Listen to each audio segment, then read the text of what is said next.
Ang mga nasawi na ating mag-aaral kamakailan, dala ng karahasan at kapabayaan, ay nag-iwan ng malaking puwang sa kanilang pamilya at mapait na aral din para sa ating lahat.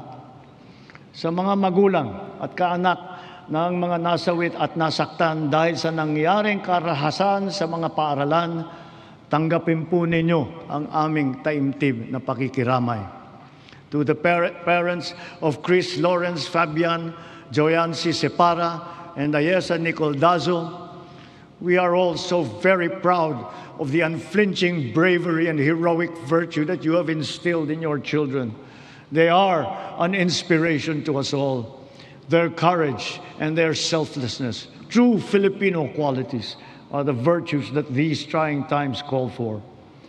Kailangang mamulat ang buong lipunan at akuin ang responsibilidad.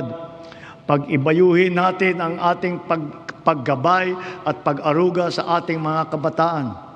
Magkakasama tayong lahat sa misyong ito. Ang pamahalaan, pamilya, paaralan, simbahan, industriya, komunidad.